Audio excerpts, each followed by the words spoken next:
Hi everyone. आज हम लोग देखेंगे दीर्घवृत्त का ग्राफ। दीर्घवृत्त का ग्राफ कैसे हम ड्रॉ करेंगे उसको हम देखने वाले हैं। तो चलिए स्टार्ट करते हैं।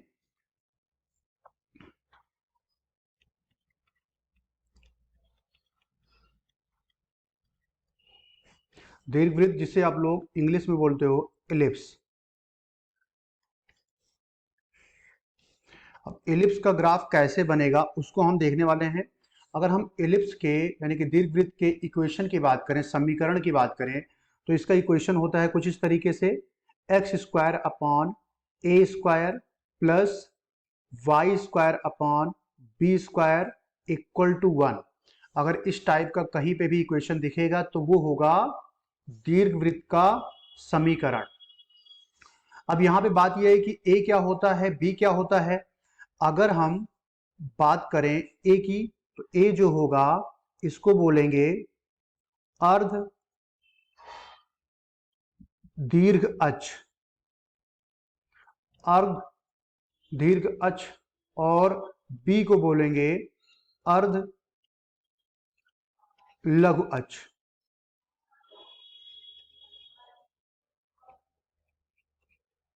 लघु अक्ष बोलेंगे। अब इसका जो ग्राफ बनेगा वो कुछ इस तरीके से बनेगा, देखते हैं। अगर मान लो ये कोऑर्डिनेट एक्सिस में बना लेता हूं, निर्देशांक अक्ष हमने बना दिया। यहाँ पे हमने ये मान लिया कि जो ये है ये वाई अक्ष को डिनोट कर रहा है और ये एक्स अक्ष को डिनोट कर रहा है। तो इस केस में अगर आपको दीर्घवृत्त का ग्राफ बनाना है तो आप क्या करोगे, आपको पता है कि इसका इक्वेशन ये होता है, इसका समीकरण आपका ये होता है। अब इसमें आप क्या करोगे, पहले जैसे ग्राफ हमने बनाया था तो उसमें हम क्या कर रहे थे, एक्स की वैल्यू या वाई की वैल्यू को अलग अलग मान लेकर हमने क्या किया था, एक्स के अलग अलग मान के लिए वाई का अलग अलग मान हमने निकाला था। फिर उन सारे पॉइंट को एक्स अक्ष पे और वाई अक्ष पे हमने दर्शाया था। उसके बाद सारे पॉइंट को मिलाने के बाद जो हमें मिला था वही उस इक्वेशन का ग्राफ हो गया था, वही उस समीकरण का ग्राफ हो गया था। तो सेम चीज हम यहां पे भी फॉलो करेंगे। अब यहां पे होगा क्या, अगर हम बात करें फॉर एक्स अक्ष, यानी कि एक्स अक्ष के लिए अगर हम बात करें तो एक्स अक्ष के लिए क्या हो जाएगा, y इक्वल टू हो जाएगा 0। ऐसे ही फॉर y अक्ष, तो y अक्ष के लिए क्या हो जाएगा, x इक्वल टू 0 हो जाएगा। यानी कि अगर हम बात करेंगे x अक्ष को, तो x अक्ष के लिए y 0 होगा और y अक्ष के लिए x 0 होगा। अच्छा, अगर x 0 आपने किया या y इक्वल टू 0 किया, जब y 0 करोगे तो x की वैल्यू क्या मिलेगी, आप इस इक्वेशन में अगर आप रखो तो यहाँ पे एक्स स्क्वायर अपॉन में a square plus 0 square upon b square equal to 1 मिलेगा। यानी कि यहाँ पे एक्स स्क्वायर इक्वल टू मिल जाएगा, ए स्क्वायर इधर ले जाओगे तो ये हो जाएगा ए स्क्वायर। इसको जब सॉल्व करोगे तो एक्स इक्वल टू मिलेगा प्लस माइनस ए, जिसे आप धनात्मक और ऋणात्मक कहते हो।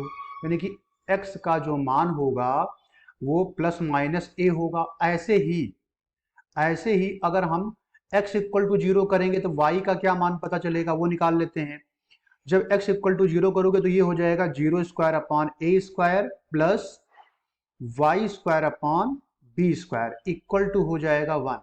अब यहां से y इक्वल टू जब निकालोगे तो ये आएगा प्लस माइनस बी, तो यहां पे ये हो जाएगा y की वैल्यू। अब हमें x की वैल्यू और y की वैल्यू, यानी कि x का मान और y का मान पता चल गया है। अब इन सबको क्या करो, x और y अक्ष पे दर्शा दो। उसके बाद सारे डॉटेड को मिलाने के बाद जो आपको ग्राफ मिलेगा वही दीर्घवृत्त का ग्राफ हो जाएगा। तो अगर हम इसको डॉट के फॉर्म में रिप्रेजेंट करें,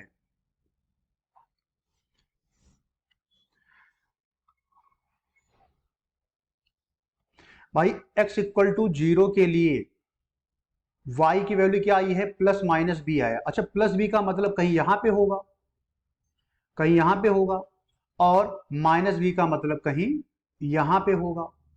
तो ये हो जाएगा प्लस बी और ये हो जाएगा माइनस बी। ऐसे ही अगर हम y इक्वल टू जीरो के लिए बात करें यानी कि x अक्ष के लिए बात करें तो x इक्वल टू आया है प्लस माइनस a। प्लस मतलब इधर कहीं हो जाएगा a और माइनस मतलब कहीं इधर हो जाएगा, ये माइनस a हो जाएगा। अब क्या करोगे जब आप इनको बनाओगे, जब इनको आप बनाओगे तो आपको ग्राफ जो मिलेगा, इसको मैं थोड़ा नीचे बनाता हूं, एक मिनट, इस वाले पॉइंट को थोड़ा मैं नीचे रिप्रेजेंट करता हूं ताकि थोड़ा ग्राफ सही बने। इन दोनों डॉटेड को हम रिप्रेजेंट कर रहे हैं, मान लो यहाँ पे रिप्रेजेंट कर रहे हैं और यहाँ पे। अब क्या करो, इन सारे डॉटेड को मिलाओ, जब आप मिलाओगे तो आपका ग्राफ जो मिलेगा वो कुछ ऐसा मिलेगा, अंडे के आकार का आपको मिलेगा ये। ठीक है, तो ये आपका हो जाएगा दीर्घवृत्त का ग्राफ, यानी कि ये हो गया है आपका बी वाला और ये हो गया है माइनस बी। तो यहां पे अगर देखा जाए तो ओवरऑल देखा जाए ना तो ये आपका जो पूरा होता है ये होता है 2b, ये होता है 2b, और अगर हम बात करें इसकी तो ये होता है पूरा का पूरा 2a। तो अगर कहीं पे भी दीर्घवृत्त का इक्वेशन दिख रहा है x square upon a square plus y square upon b square equal to 1, तो उसका ग्राफ कुछ इस तरीके से बनेगा, जहां पे ए और बी क्या है, ए है अर्ध अर्ध दीर्घवृत्त अक्ष और बी क्या है, अर्ध लघु अक्ष है। ठीक है, यानी कि अगर हम बात करें दीर्घ अक्ष तो दीर्घ अक्ष क्या हो जाएगा, 2a हो जाएगा, और लघु अक्ष क्या होगा, 2b होगा। अर्ध बोलेंगे यानी कि आधा, यानी कि 2b का हाफ हो जाएगा तो b हो जाएगा और 2a का हाफ हो जाएगा a हो जाएगा। अगर अर्ध नहीं बोलेंगे तब आपका 2a और 2b ही रहेगा। तो ये हो गया। अब अगर कोई भी दीर्घ वृत्त है तो उसमें होता क्या है ना, उसमें दो फोकस होते हैं, उसमें दो फोकस होते हैं, एक फोकस आपका इधर कहीं होगा और एक फोकस कहीं इधर होगा। अब इसका भी कोऑर्डिनेट क्या होता है, इसका कोऑर्डिनेट होता है ए कामा 0 और इसका होता है माइनस ए कामा 0, यानी कि इसका मतलब क्या हुआ कि ये जो डिस्टेंस होता है ना, ये जो दूरी होता है ये ए होता है, और ये जो दूरी होगा ये भी ए ही होगा, बस ये निगेटिव एक्स अक्ष पे है इसलिए माइनस ए ही आया है, और ये आपका पॉजिटिव एक्स पे है इसलिए ए ई कामा 0 हो जाएगा। अब अगर हम बात करें ए बी और ए में रिलेशन, तो ये इसका रिलेशन जो बनेगा वो बनेगा b square equal to a square into 1 minus e square, ये होता है इसका रिलेशन। तो बेसिकली हमें फोकस सिर्फ करना था कि दीर्घवृत्त का कैसा ग्राफ बनेगा, लेकिन अगर आपको ए और बी के फॉर्म में रिलेशन भी पता करना है तो आप ऐसे कर सकते हो। अब होता क्या है ना, अगर हम इसी में अगर हम बात करें सर्किल का ग्राफ, सर्किल में क्या होगा, सर्किल जो होता है वो दीर्घवृत्त का क्या होता है, एक स्पेशल केस होता है, यानी कि जब ई का मान 0 हो जाए, यानी कि बी इक्वल टू जब ए हो जाएगा, भाई बी इक्वल टू ए कब आएगा, बी इक्वल टू ए तब आएगा जब ई की वैल्यू क्या हो, 0। अब इसी में अगर हम देखें वृत्त का ग्राफ, जिसे आप इंग्लिश में बोलते हो सर्किल, तो सर्किल का ग्राफ अगर आप देखोगे यहाँ पे तो हमें क्या करना पड़ेगा भाई, b square equal to a square into 1 minus e square मैंने बताया, ठीक है। अब अगर आपने ई की वैल्यू ले लिया 0, तब आपको पता है कि बी इक्वल टू हो जाएगा ए, और जब बी इक्वल टू ए होगा तो x square upon a square plus y square upon b square equal to 1 होता है किसका, दीर्घवृत्त का। तो यहाँ पे जब b इक्वल टू ए रखोगे तो ये आ जाएगा x square plus y square equal to a square, और ये जो समीकरण होगा ये होगा वृत्त का समीकरण, ये होगा वृत्त का समीकरण। अब इसका अगर हम ग्राफ बनाएं तो आप क्या करो, एक्स अक्ष और वाई अक्ष डिफाइन करो। तो यहां पे जब एक्स अक्ष और वाई अक्ष डिफाइन करोगे तो ये हो गया वाई और ये हो गया एक्स। अब भाई यहां पे क्या करोगे, सेम चीज करोगे कि जब यदि x इक्वल टू 0 हो जाए, यानी कि x इक्वल टू जब 0 होगा तो y इक्वल टू आएगा प्लस माइनस ए, क्योंकि जब x इक्वल टू 0 पुट करोगे तो y square equal to a square होगा, तो वहां से y इक्वल टू आ जाएगा प्लस माइनस ए। ऐसे ही जब आप y इक्वल टू 0 पुट करोगे तो x इक्वल टू आएगा प्लस माइनस ए।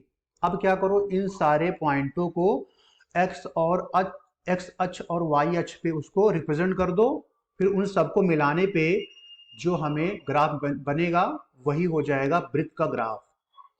तो अगर हम यहाँ पे देखें तो भाई x अक्ष और y अक्ष के लिए, यानी कि x और y की वैल्यू क्या है, दोनों की दोनों वैल्यू सेम है। यानी कि अगर मान लो ये आपका हो जाएगा प्लस ए, तो ये हो जाएगा माइनस ए। ऐसे ये आपका हो जाएगा अगर ए, तो ये हो जाएगा माइनस ए। अब इन सबको जब आप मिलाओगे तो आपको एक सर्किल फॉर्म में नजर आएगा, यानी कि कुछ ऐसा ग्राफ आपको बनता हुआ नजर आएगा, ऐसा कुछ। अब इन डॉटेड को हो सकता है मैंने आगे पीछे बना दिया, तो इसको यहाँ पे मान के चलना आप, ठीक है।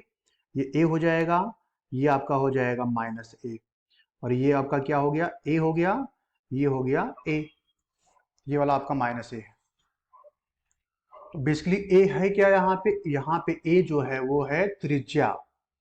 ए ये जो है ना, ए को बोलेंगे त्रिज्या, ए होगा त्रिज्या। तो ये हो गया वृत्त का ग्राफ। आई होप आपको दोनों ग्राफ समझ में आ गया होगा। Thank you everyone.